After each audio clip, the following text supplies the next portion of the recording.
anyway, let's go ahead and get started. Once again, this is My Story Mondays. And for those who do not know what My Story Mondays is, My Story Mondays came about because I am in the process of writing a book, my first book called My Life, My Story, Our Lessons. And in that book, I will be sharing different stories and experiences that I've had in life and the lessons that I got from them, and using that book to teach other people how to find the lessons in their own stories and then use those lessons to help other people. And so this is just we pick different topics. I think that I'm gonna go ahead. I've been getting a lot of people asking me if I can just do these more often, and so I don't want to give you all a date right now, maybe, and that's part of my lessons from 2020.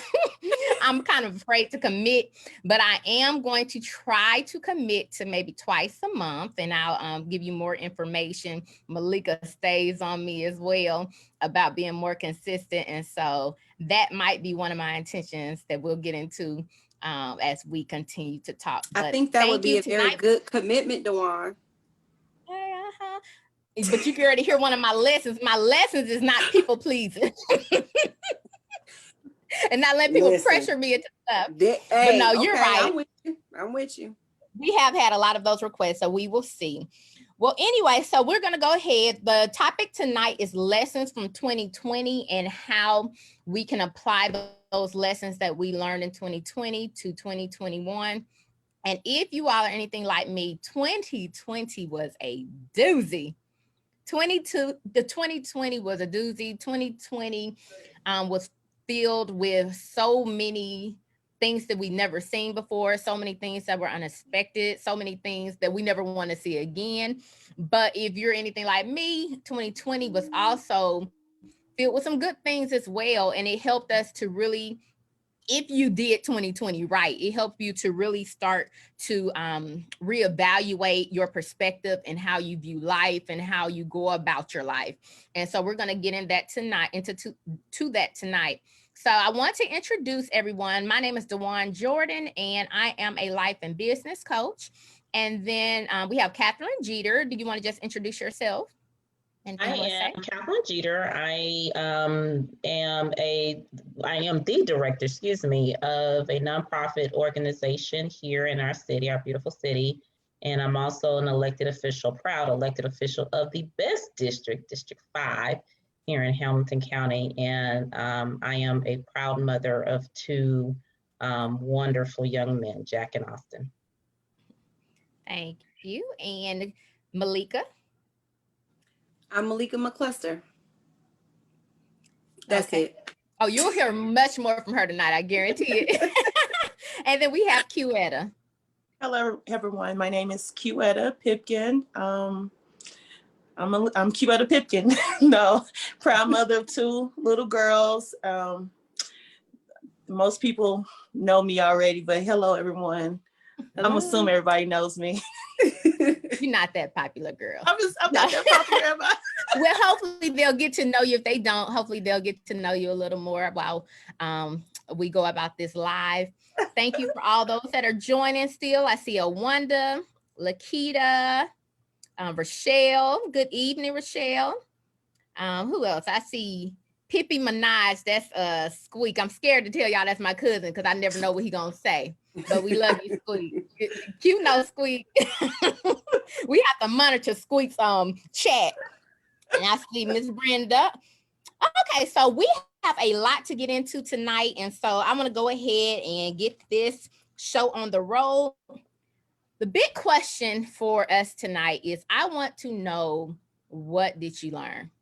There were so many lessons that took place. I mean, when we talk about social injustice, people are probably so tired of hearing these words: social injustice, racism, COVID-19, pandemic, vaccine. I mean, all of those words. And then on top of those things, there were so many other things that were going on that naturally happen. You naturally have people that die. You still naturally have other diseases that are still there. You have other issues with homelessness and starvation and just all kinds of other issues that we deal with here in society.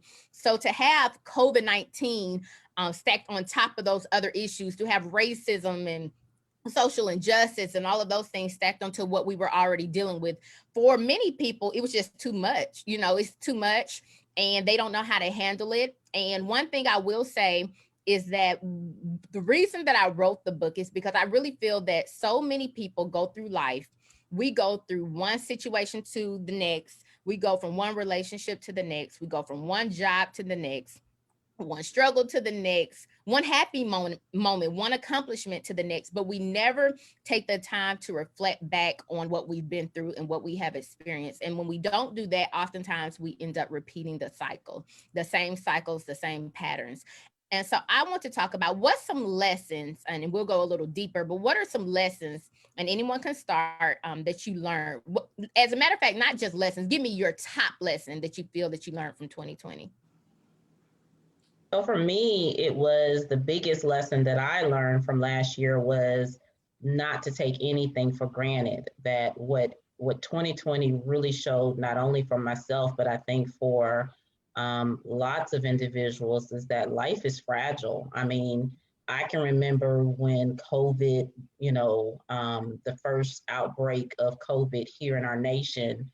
And then when we got the first case here in Chattanooga and Hamilton County, and what that meant and how drastically life changed. It wasn't like a, gradual change. It was like instantly life just changed back in March. And then it was from, I think all of us, and including myself, I was like, well, this will be out of here, by the end of summer.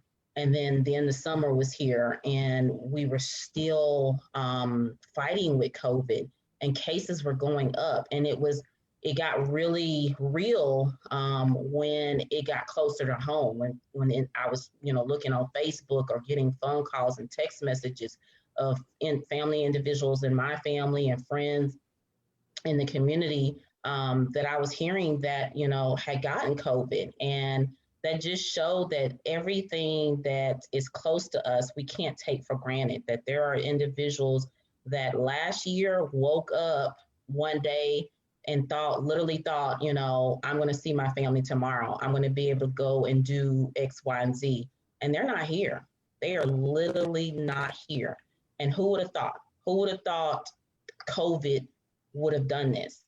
And so that was the biggest lesson that last year gifted me, was not to take anything. My time, my words, my family, my friends, because tomorrow, the next second, the next minute, it's not guaranteed, it's not promised. Absolutely. Absolutely. You made some very good points, and so many other people feel the same way. I've been hearing that same lesson being told by so many other people. And if at the beginning of 2020, I remember going into 2020, it was 2020 vision, new year, new me, new year, new you. That's what you hear every year. But right. That 2020, everybody could see clearly. Everybody thought that they can see what it was going to be. This was their year. Everything was going to be great. But I don't know what kind of glasses we all had on, because we had no clue. And really quickly, our vision got blurred real fast. And so thank you for sharing that lesson. Q, did you have something to say? Yes, DeWan, like you stated before, I was one of those people who just went from situation to situation, never really sat down to reflect on what was happening. So 2020 for me, one of the lessons, the grand lessons that I learned, was how to sit down and acknowledge the crisis that was going on around me, and to come up with a plan on how I was going to deal with it. Because I felt myself internalizing when someone would lose a person or lose someone in their family. We do our Facebook prayers, but Pastor Jordan told us when it's time to pray, you need to just go ahead and pray for them right then and there. And I just find myself constantly crying. And then that's when I realized, like, oh my gosh, this is really hurting me. It's not directly affecting me right now, but I was taking on and taking on all of the things that people were going through, and it started to weigh in on me. So one of the lessons that I learned and that I will use going forward in my life regularly is to allow myself to slow down, feel what's going on, acknowledge it, come up with a plan on how I'm going to get through it and what I can do to help others move forward as well. That was good. That was good. And one thing that I heard you say is plan. And we're going to get to that word because that's a key word in a lot of things, plan. And all we can't always plan what's going to happen next as we see, but it doesn't mean that you shouldn't have a plan because you don't know how that's going to work out. So thank you. Malika? So like many of us, I've learned a lot of things, a lot of lessons. Yeah. I think one of the biggest things I learned was God just really keeps his promises. And I know that that's been very evident in my life. But prior to COVID-19, so what's the show with Gabrielle Union that she was on for a long time? And Mary Jane. And she had all the sticky notes on her. Real life, my bedroom looks like that, right? I have a little section where I have sticky notes, and I have all these goals, all these accomplishments that I wanted to achieve by the end of this year. And as we were going through COVID, and COVID hit pretty hard. My husband is a barbershop owner. We were without income for as long as he wasn't working. Other, people in my family as well. And so I'm like, Lord, how are we going to survive, during all of this? And he's like, you don't worry about that. You saw everything that you wrote down. Watch me do it. And when I tell you from the beginning of 2020 till December, I have had 3 big wall sticky note sheets of things where I just had X's all through them, completed, done. Financial obligations, health obligations, things that I needed to get done with my job, things I wanted to get done for myself. And when I looked at all of those things just recently, literally, I was in tears. Like, my God, you are so faithful. And he just showed me like, yes, we're in the midst of a pandemic. And yes, there's a lot going on, but my promises are true. And I'm just so grateful that I was reminded of that during this season. Thank you. That is so good. And I have the same sentiments when it comes to that. I had, like you all, had so many lessons, but when I look at the lessons that I had, it will have to go back to the God as a promise keeper, but more so than that, to trust God's direction. Not that I haven't always trusted God's direction, but I've had to trust it in a whole new way and be okay with when the direction that you thought he had you going in changes. And so for me, at the beginning of 2020, I've kind of been past, setting up resolutions for a couple of years because I never fulfilled them. Like I want to, so I stopped doing resolutions, and now I just have, goals or things that I want to do. But I made some promises to God, and God made some promises to me. And I have really seen those things come to fruition. I've been seeing them being worked out. And so many times this year, I've been put on hashtag promise fulfillment. God is a God of his promises, promise keeper. Those types of things, because he is so faithful. He is so faithful. And the things that I planned and the things that I thought I was promising, him at the beginning of the year that I was going to do, I'll be honest, and I'll probably get to this part too. I was a little disappointed in myself for a while because it's like everything at the beginning of this pandemic that I said that I was going to do, not everything, but a lot of things I did not accomplish and I did not do them. But even though I didn't do that, God did some things within me and in my spiritual. Last year for me was about spiritual growth. Of course, when you grow spiritually, you grow in other areas. But where I was more focused on the personal development, which that came with the spiritual development and with business goals and things like that, God was like, that's not the year for that. This year, I'm working on you and your relationship with me. And so the things that God did something with me. I had an experience with God on January 11th of last year. And that's where it started with me way before the pandemic, but I didn't realize how much I would experience God during the full 2020. And so I know now that he was preparing me in January for what I was getting ready to face for the rest of the year. And if I had not gone through that experience, I don't know if we would be having the same conversation today, if my answers would be the same. And so thank you for sharing that. So even though we're talking about lessons learned, there are a lot of things that we lost. And there are some things that we gained. You go into every year you be ready to go into the new year. And before I say this, everyone in the comment, please make sure that you're commenting. We're going to be answering questions and engaging you in the chat. So make sure that you're talking to us, and I'll try to, if you all can help me, I'll try to look in the chat and talk back. So before I go into that, TJ said sometimes painful things can teach us lessons that we didn't think we needed to know. That is so true. Sometimes you don't know what you need to know until you learn it. And then Kevin Williams, hey Kevin. LaQuisha said, yes, ma'am. I made some promises to God and God made some promises to me. Yes. So many people talk, when you get on social media, many people are always talking about what they lost. Many people lost jobs, many people lost homes, people lost relationships, people lost loved ones, people lost hope, people lost trust, people lost a lot of things in 2020. So when you think about your losses, share something that you lost, that you feel that you lost in 2020. Did 2020 cost you anything?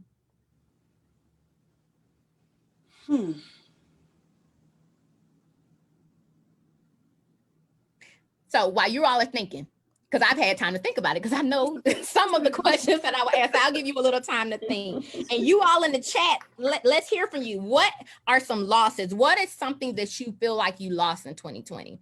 So for me, I feel like, and this might be it's not cliche, but it's probably not the answer that most people are going to expect. But the thing that I lost in 2020 is my savior mentality.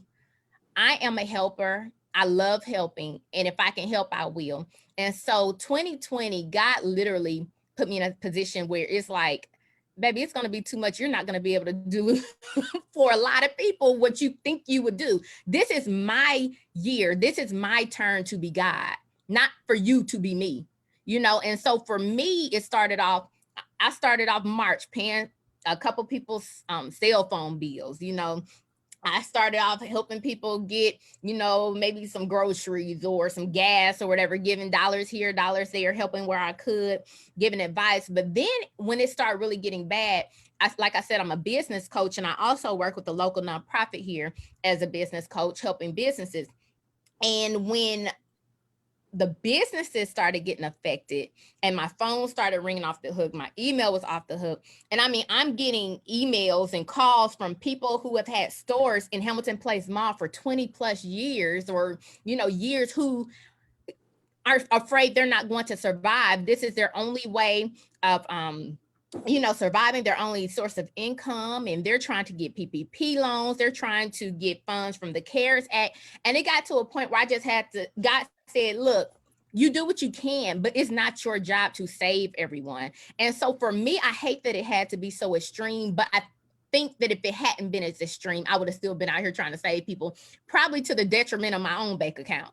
And I thank God that he has kept me this year where, I haven't had a financial strain, but there's always tomorrow too. So I just got to continue to trust God. But it's so many other lessons. I got my lessons in finances years prior to this.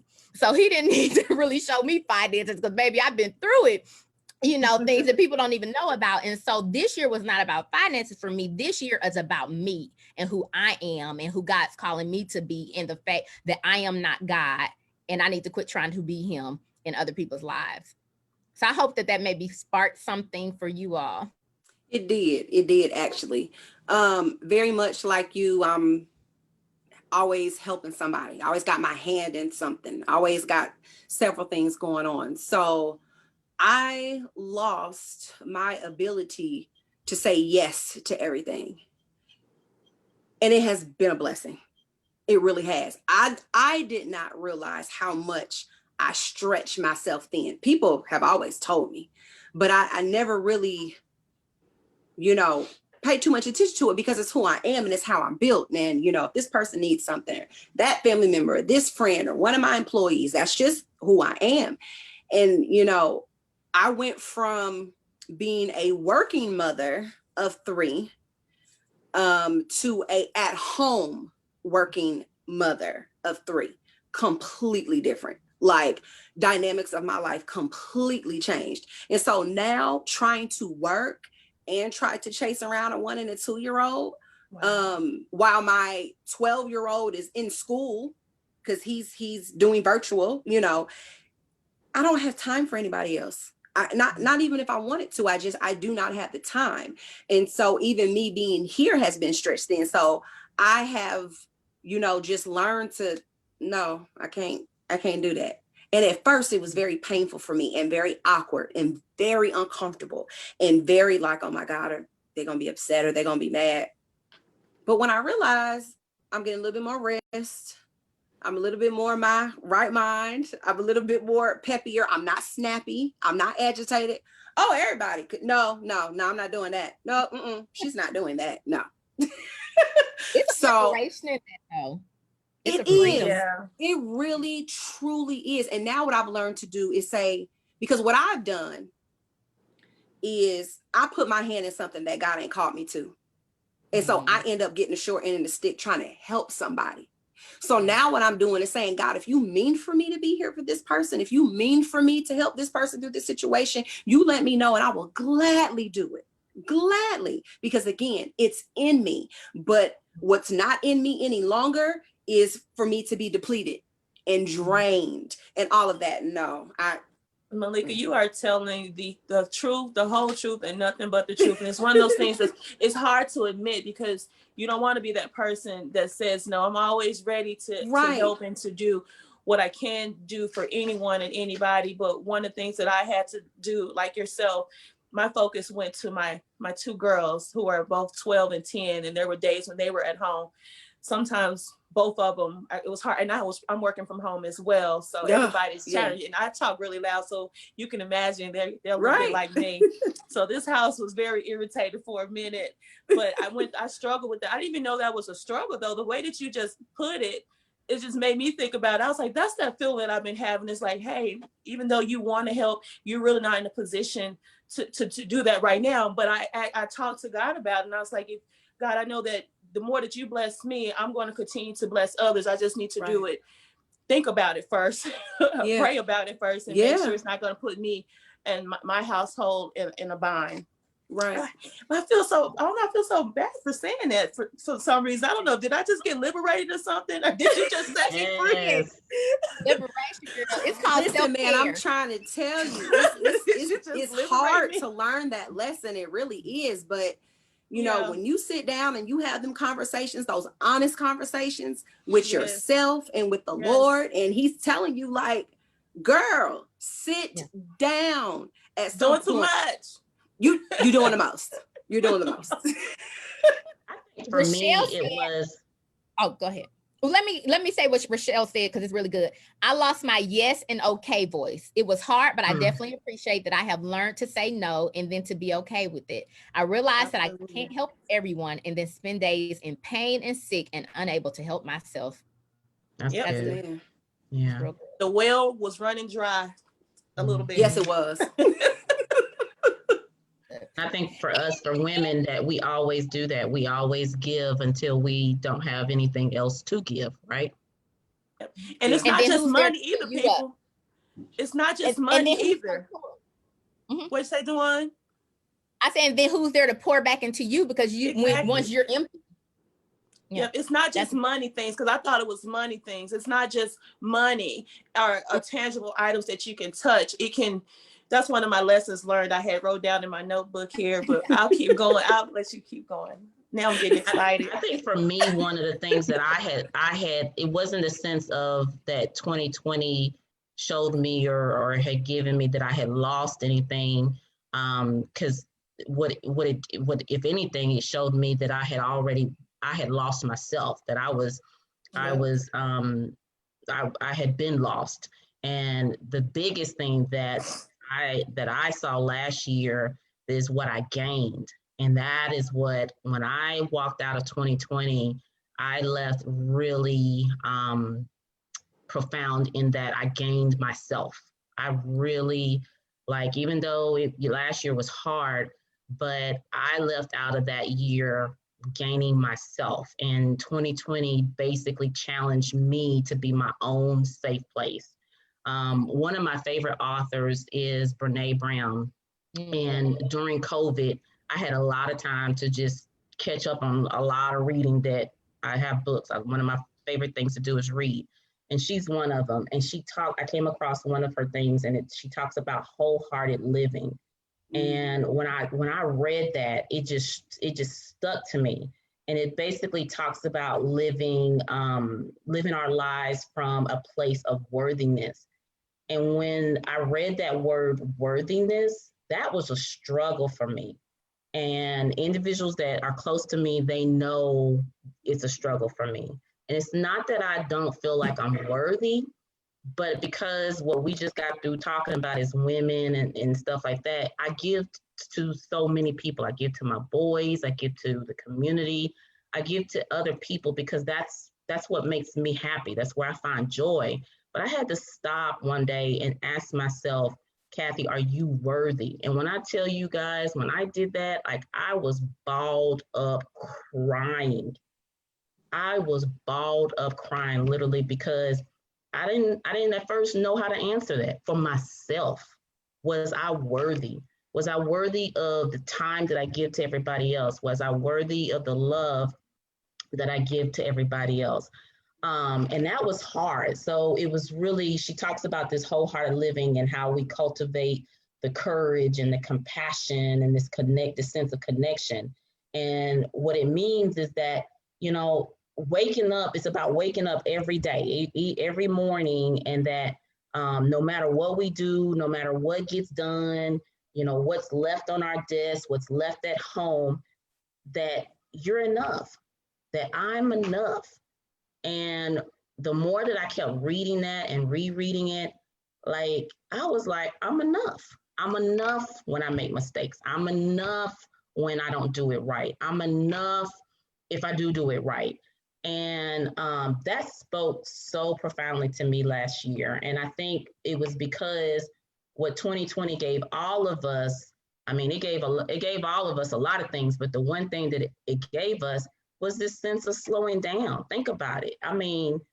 If one thing that we live, society is so crazy, right?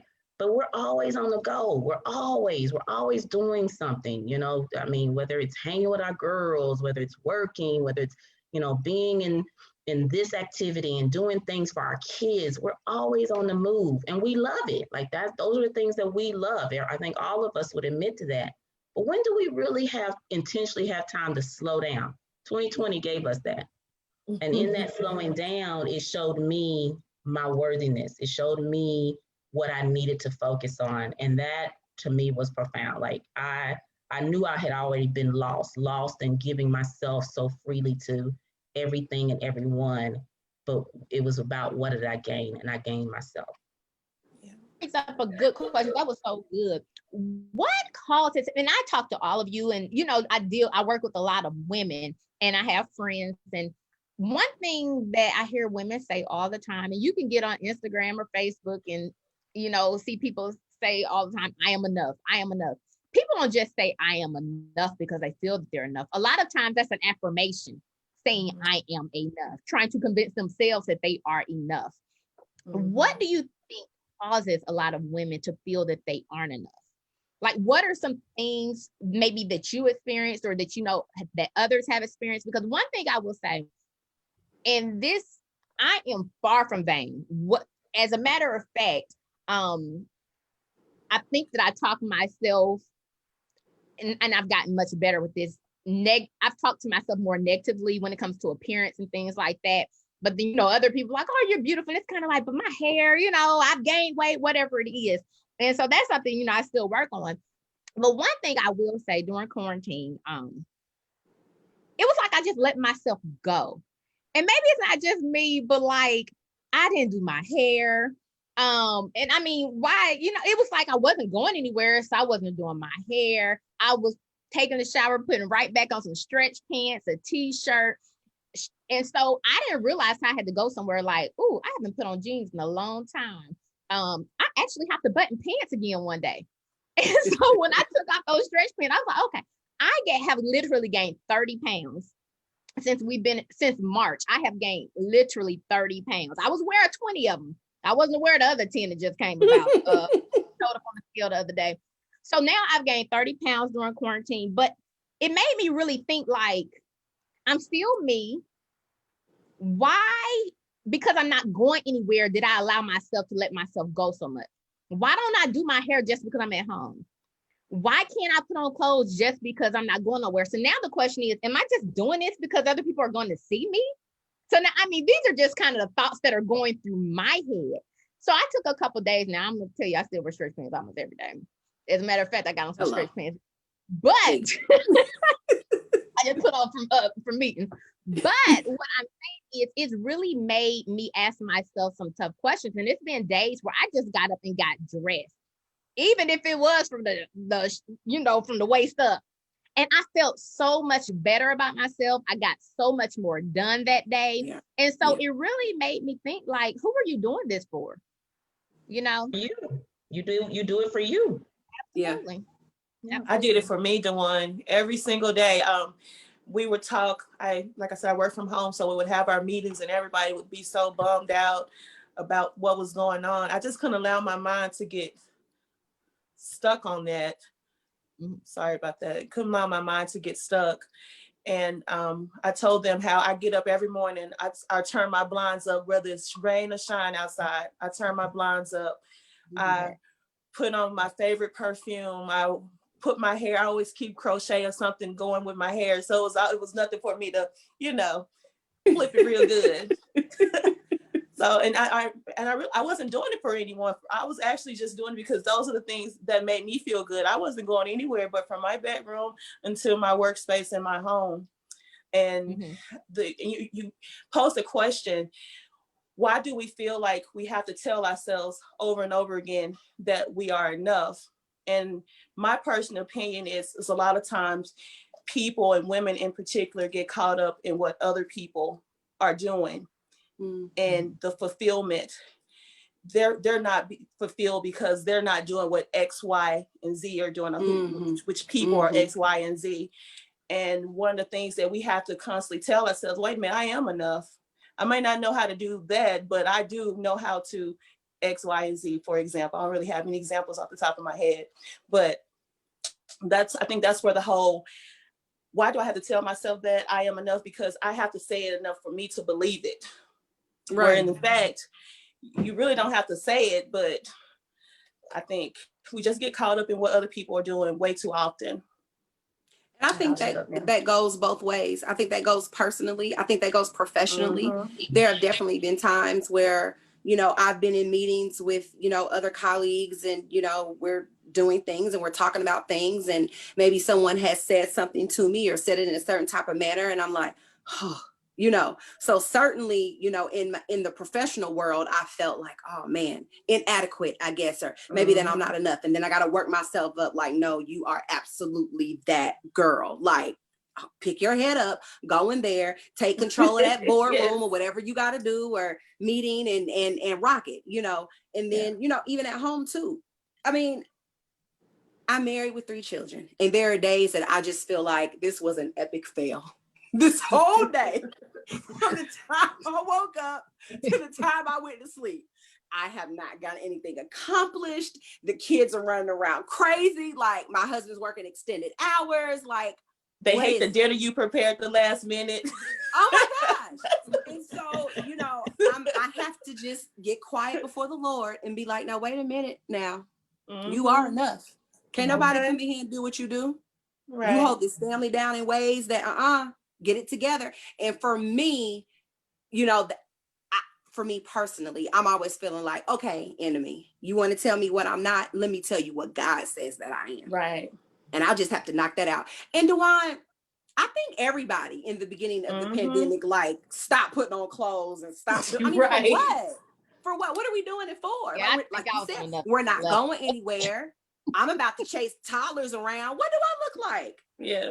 But it came a point though where I was like, nah, this ain't me. Like, I need to go get this hair done. I need to do a little light beat. I need to do something because this is not me.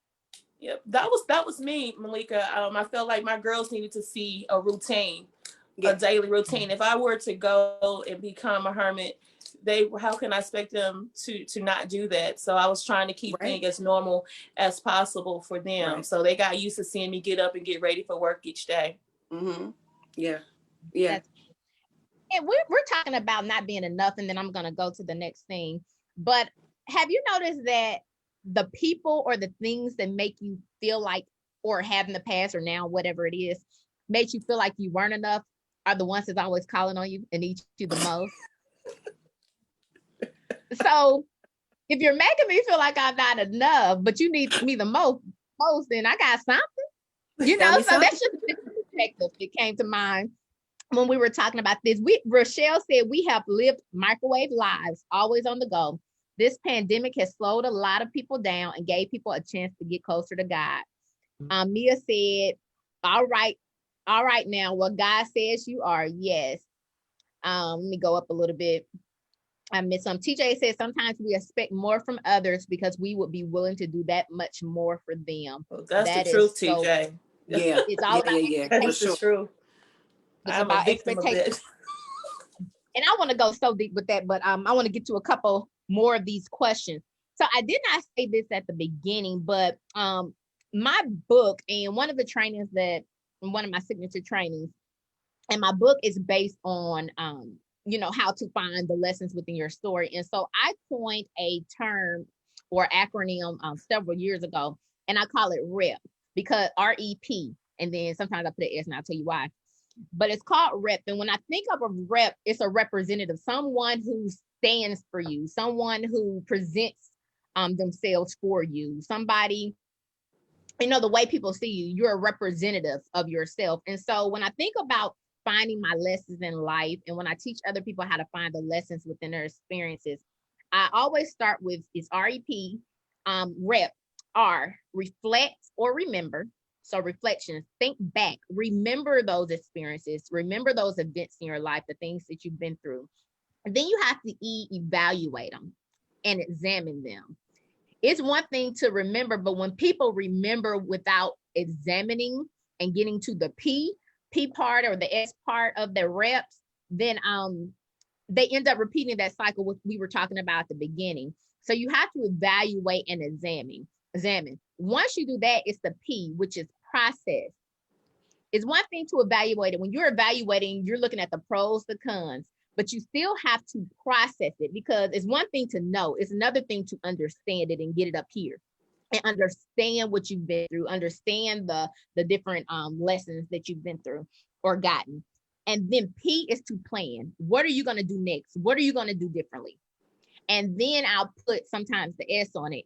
And everybody isn't ready for this stage, but the S is share your story. How can you use your story to inspire others?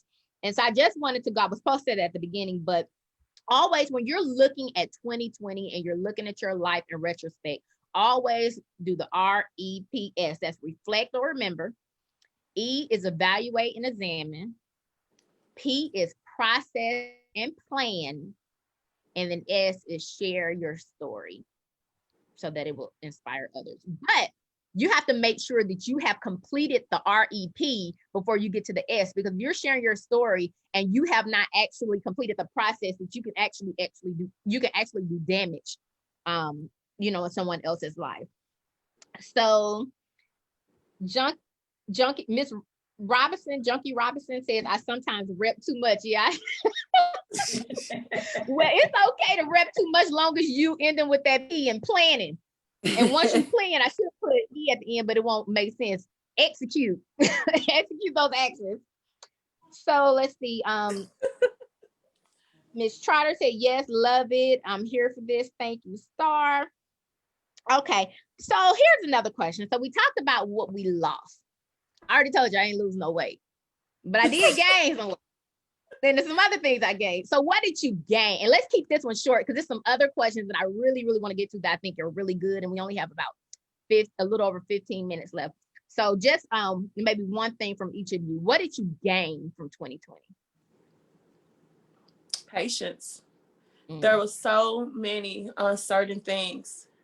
And I finally just made peace with the fact that I wasn't going to, it was impossible for me to know everything and how to deal with everything. And so patience was one of my biggest ones. And I think that's why I came out the way that I did. I came out of 2020 the way that I did, which is still, and I'm going to save my word for the end because you wanted something. And oh my gosh, I just give away something. Tell my secret. Save it though, save it. I know where you're going with it. But yes, mine was patience. I was always on the go, y'all. I was the person always stuck in I-24 traffic, trying to get from downtown to get the kids to get to softball practice or to a softball game that was all the way in Uruguay. And I live in the middle of the city.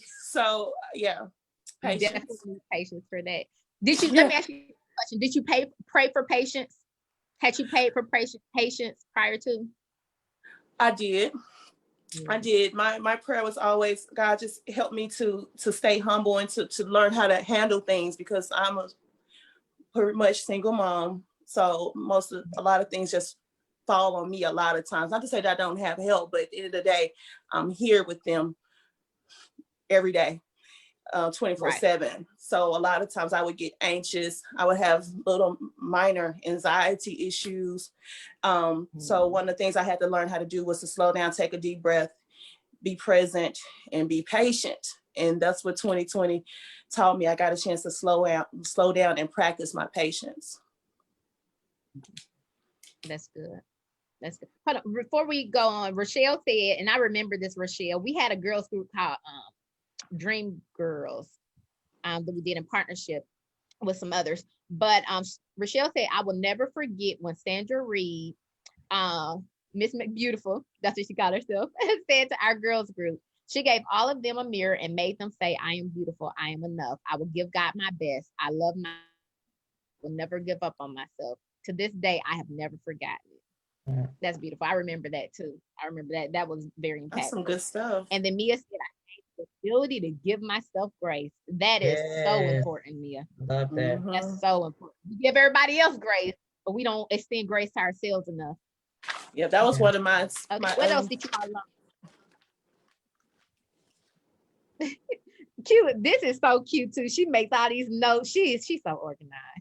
Well, I had already shared mine. I shared that I had gained myself. I had gained me for 2020. And found my worthiness and what to really focus on, which was starting with myself. That I always always pour out for others, and that's still okay because that's who I am. That's what brings me joy and happiness. But it showed me that I can't give everything to everybody, and I am not fulfilled. So I gained myself last year. That's good. Star said, I've learned in 2020 that anything and everything can change in a blink of an eye and always be prepared. So preparation for me. That's right. And even though you're preparing, it doesn't mean that it's going to go as planned.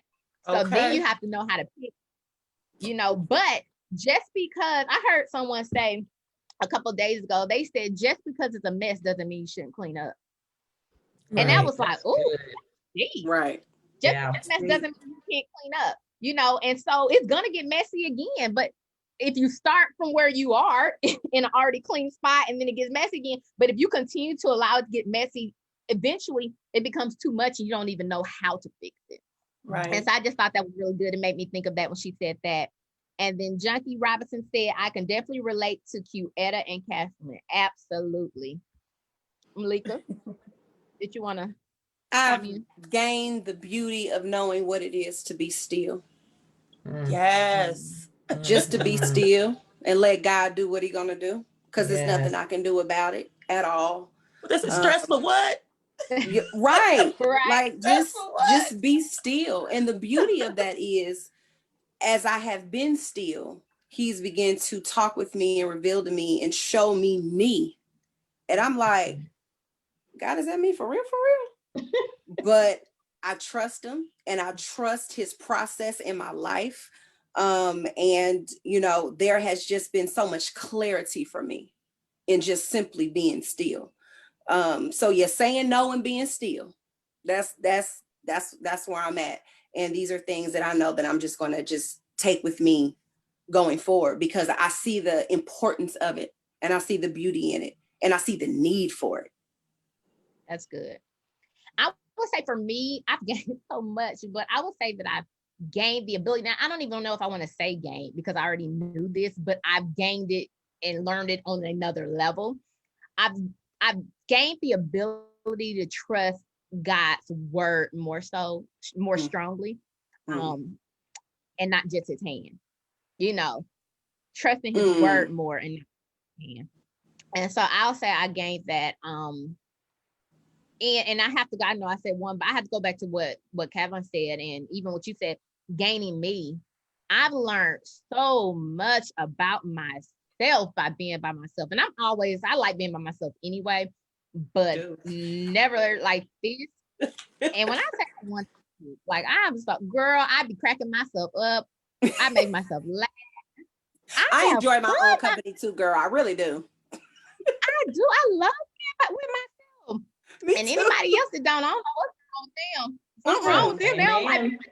I say that all the time. When a person can't be with themselves, if they can't enjoy their own company, like that's scary. Like, how can you enjoy you? Like, I don't, you know, I've always enjoyed myself.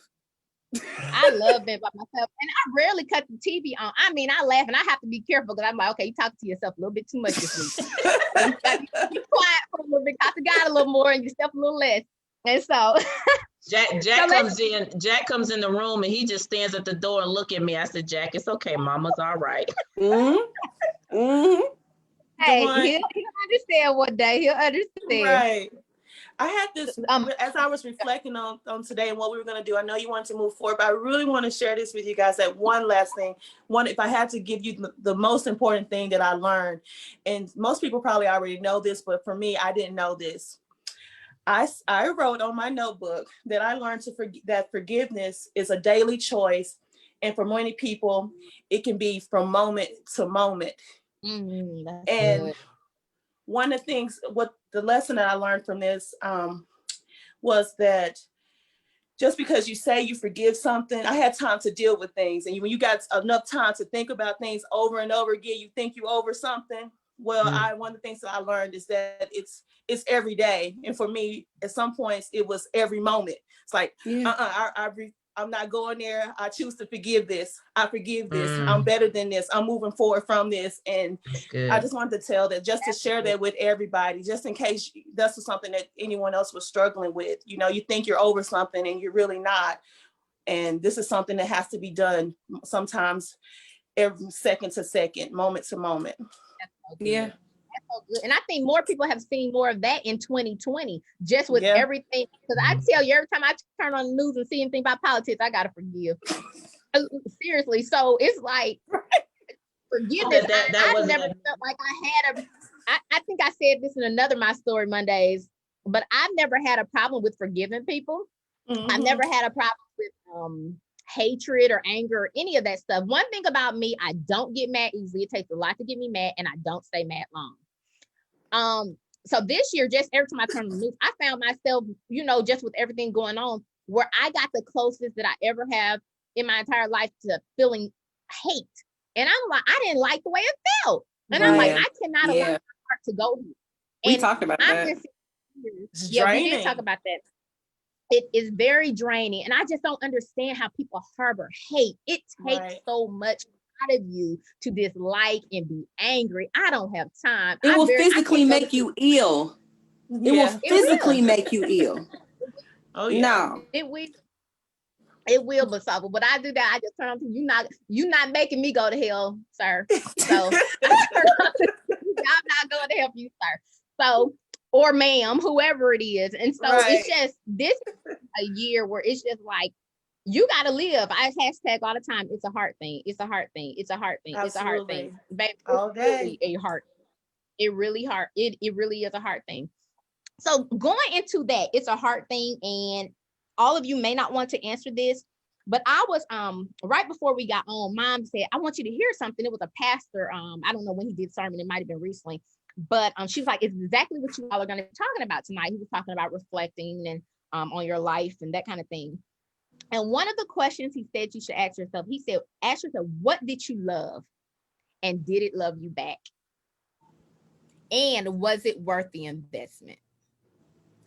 Does anybody want to speak on that? And we're talking about in 2020. So for me, what did I love? I loved my family. I loved on my family. Like I've never probably loved on, well, yeah, I love on my family all the time, but it was just a different vibe this, last year. You appreciate them more, like we said, being grateful for more. I really loved on my family. When we asked, did it love you back? Absolutely, my family loved me back. Now that Micah, my nephew, I don't know. The verdict's still out on that one. Me and him got this little love and dislike relationship. I love him to death, he loved me to death, but we just go at it all the time. But I do feel like where I invested my love in 2020, now it hasn't always been that way, but I feel like, yes, where I invested my love, it was healthy. Let's put it that way. It was healthy for me this year. Dawn, I agree with you on that. For me, it was my girls and my friends, my small group of friends.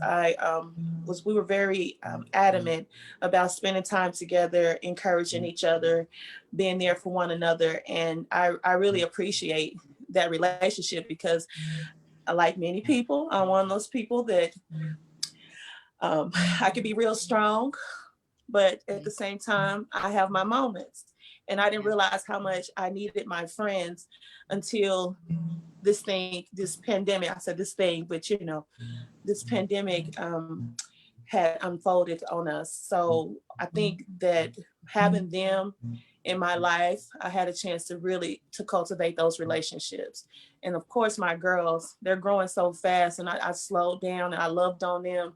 And I can go in that room behind that door right now. If I need a hug, I'm like, come here, baby, mama need a hug. And she just runs into my arms. It's different things like that really, that's one of the things that I really loved on, and it loves me back. Yeah. For me, let me add something to that, Malika, before you answer. So instead of just focusing on the love piece, let me throw this in there. Instead of just what did you love, what did you also prioritize, and was it worth the investment? Okay. So you can answer that interchangeably. So I put love into, and I prioritized my mental and physical health. When all of this happened, like I mentioned, I'm a wife and a mother, but I also have the honor and blessing of leading employees at my job. And so I have my family who's depending on me. I have my staff who is depending on me. Are they going to be working? Are they not going to be working? And I'm just like, okay, so I got to do stuff for work. I got to do stuff for home. But I'm like, okay, Malika, there is just no way that you can do these things effectively in the state of mind that you're in and in the shape physically that you're in. So for me, I had to work on my body. I had to work on my mental health. Both have worked out very well for me. I'm more clear now. I don't feel like a crazy person. I'm several pounds down, so I feel a lot better. I was borderline diabetic. I was like, no, she's not doing that either. So I had to get my whole regimen together and get myself together. And so, just being overweight, that's something that I've struggled with for most of my life. But in 2020, I was like, I ain't want to do it no more. I ain't want that struggle. Life brings so many other struggles. I ain't want that one. Right. That's good. So my next question is, and Miss Sandra's in here. She where did it go? I saw her. She's in here. She's the one that Rochelle commented about Miss McBeautiful. Where Miss McBeautiful go? But anyway, she said she appreciated the comment. Much love. That's the lady we were talking about who gave that affirmation to the girls that we just love. She's here. Hello, Miss Sandra. Rochelle said my family and my health. Cedric said that Man, y'all have said something on forgiveness. And I think that's a topic, just going back to that for a minute, that's a topic that so many people struggle with. Woo! And actually, that's on my list. If I'm going to have to do this consistently, that's definitely at the top of my list of things that we will be talking about. Because in order to move forward, in order to learn the lessons from life, most people have someone or something that they have to forgive. And oftentimes we think that it's somebody else we need to forgive, but it's ourselves. So break it down, sis. I can't wait. That's a whole nother topic. About it. So I have a couple more questions. We're going to go over just a few. If you have to log off, that's fine. But it's a couple more that I just want to talk. We're going to try to get through them quickly because I think it's important. We got to talk about the intentions of 2021. But my last question on the 2020 is where did it go? What do I want to ask? When did you feel most alive in 2020? In my fitness classes at 5 a.m. When I was getting up and rolling out the bed at 5 a.m. and going outside, seeing people jog down. I was scared jumping at people, but I knew that I was heading to do something for me. Yeah. I knew that I was doing something for me when I got to the point where I was doing burpees consistently, jumping on and off the floor. Yeah. And you felt, girl, I would have felt dead. Not dead, not alive. That's good. And that's one thing for me, like out of everything in life, that working out is something. I'll walk all day, but that is a struggle for me. It was one time in my life, and I prayed earnestly and hard. I said, God, give me the desire to work out. And I actually got addicted, but I missed one day and it was a wrap. So I think I might need to pray that prayer again because I really wish that was something that I enjoy doing. So that's good that you felt most alive when you're doing that. And once again, you were doing something for yourself. Yes. So Malik, I definitely understand where you're coming from. Yeah. With the workouts and things like that. Because that actually played a big part in how my mind stayed stable through all of this, because I was able to take it out on the mat. Then I was able to come back and be what my work needed and what my girls needed. Yeah. And not go crazy. Yep. That's it. That's it. Yeah. For me, I felt most alive when I was able to inform my staff that they would continue to work for our agency. That is something that myself and, my executive director, we're trying to figure out. I work with children. I work for children, my staff that works directly with children. And when everything happened, it's like, well, the kids are not going back to school. We're not open. What are they going to do? How are they going to make a, and I just was like, Lord, I'm not prepared, nor do I desire to let these people know who I genuinely care about, that they're one of so many people in America who have to be let go from their jobs. And I just remember praying about that and just being creative, figuring out some things that we can offer virtually, seeing if parents would buy into it, things of that sort.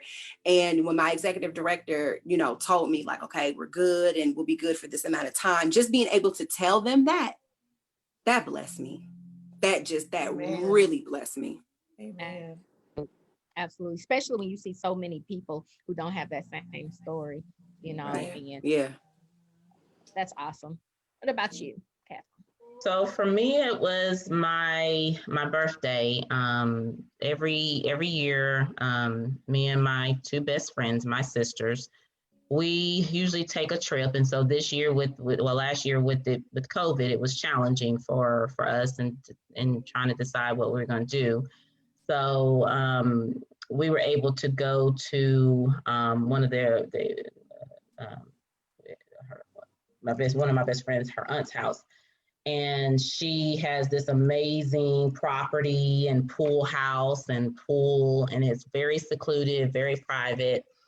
And for the last few years, I've always chosen a birth year word, just a word that I would challenge myself to focus on and to live by. And so I had just been praying like, Lord, what is my birth year word going to be? And when we got down there, just being again in seclusion and with my life the way it is, being a public, figure and always on the go, and with our nonprofit starting up, there was a lot of moving pieces. And I remember one morning, they were still sleeping. I always like to get up. I'm an early bird. I get up about 5 o'clock and stuff. And I had this opportunity to go and sit by the pool.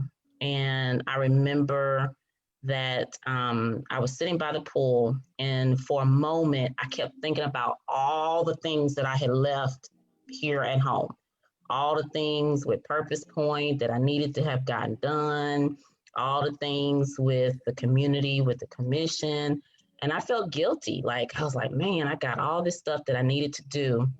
And one of my constituents in my district, she sent me a message, and it goes back to that worthiness, that word, that wholehearted living. And in that moment, I read that and I just bawled. I mean, this is a person that I had only met a few times, that we don't really know each other. But it was almost like God was speaking to me, and it was the word that I finally got on was God was saying, Kathy, you need to renew yourself for everything that you're doing for everybody else.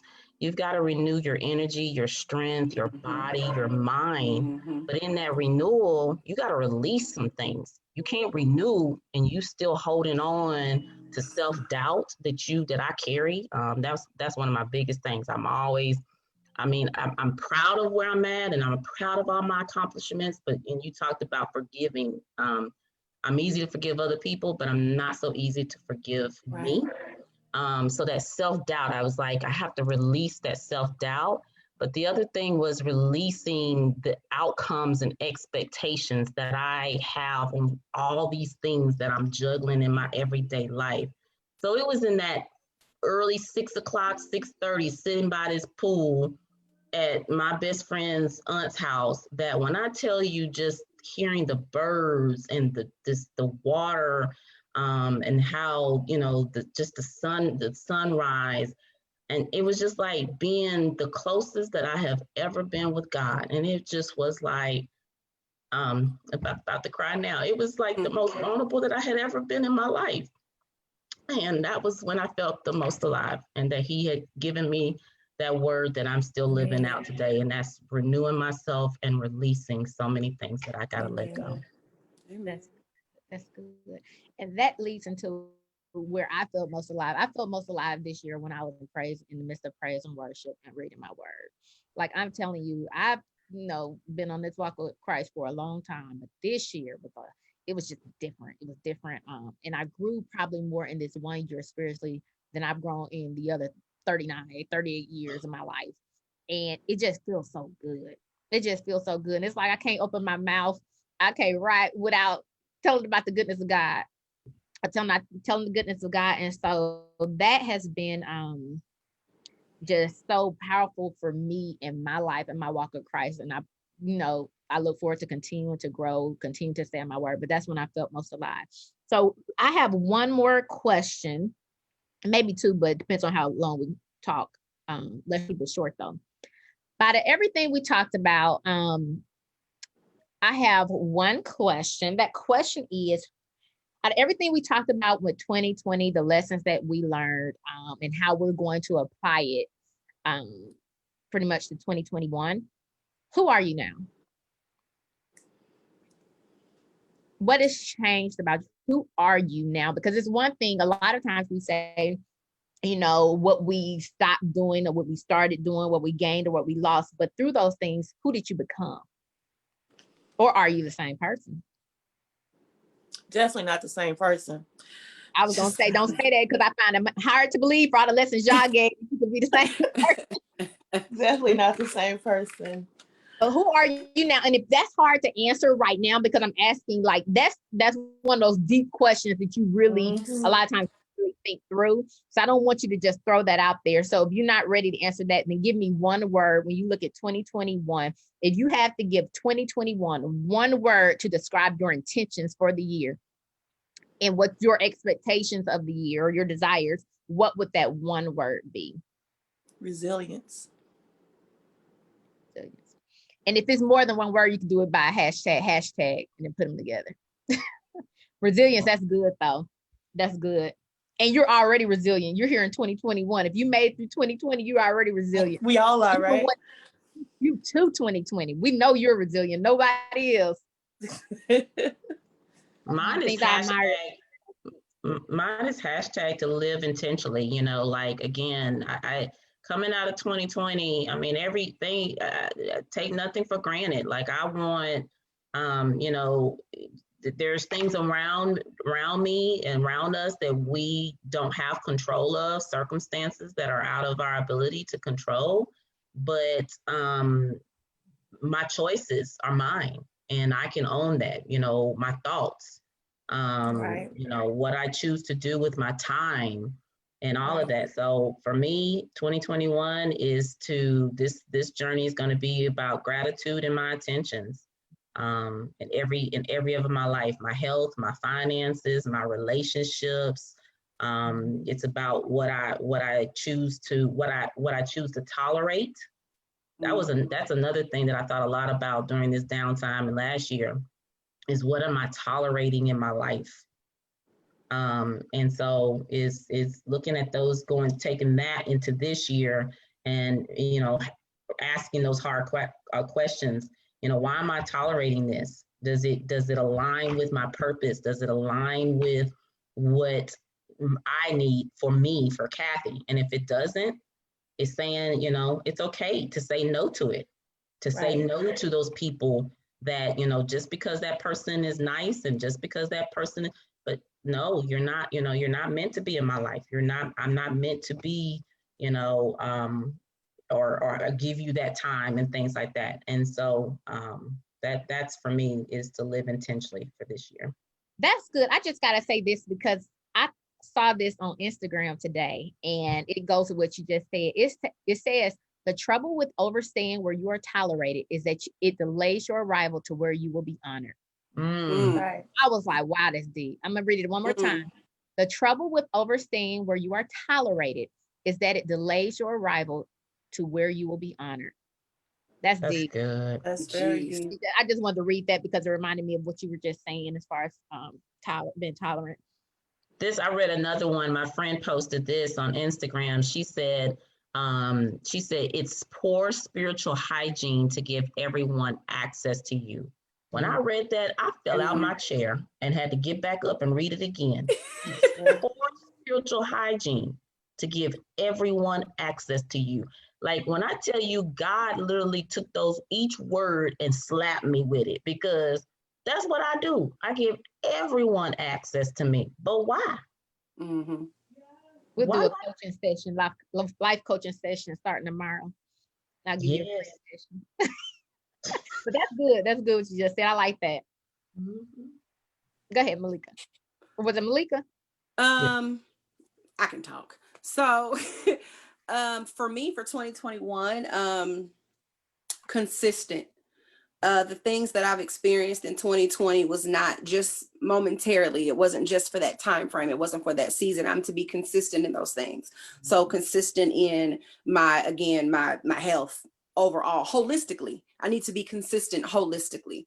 Again, utilizing the word no and being still and letting God be God. Those are things that I know that have changed in me, and that I will continue with that change because it's for my good. That's good. That's good. I would say for me, and people have some good stuff in here. Let me read this. TJ said life management. That's good. That covers a lot of stuff. Rochelle White, resilience. She said TJ calls her a woman of resilience, and she is very resilient. Definitely. She has she said setting more boundaries. Mia said, whoa, that's good. I'm not sure who she was talking about. Probably all of you. Rochelle said, Jesus, spiritual hygiene. And Chassie said, that's deep. So my word would be self-discipline. Because if I have discipline, it covers every other thing in my life. It covers me not being consistent. It covers my health. It covers my discipline of reading my word and continue to develop my spiritual walk. It covers everything, my family, everything, which tells me that it's all up to me how much I want to grow how much I want to change. Because if it's self-discipline, of course, you know, you do it, you can do all things Christ that strengthens you. But I think that my word is self-discipline for the year. So thank you for that. We're getting ready to close out. One thing that I definitely want to leave with everyone is I want everyone to just, before you go, I just want everybody to drop their one word, even if it changes. I just want to engage everybody.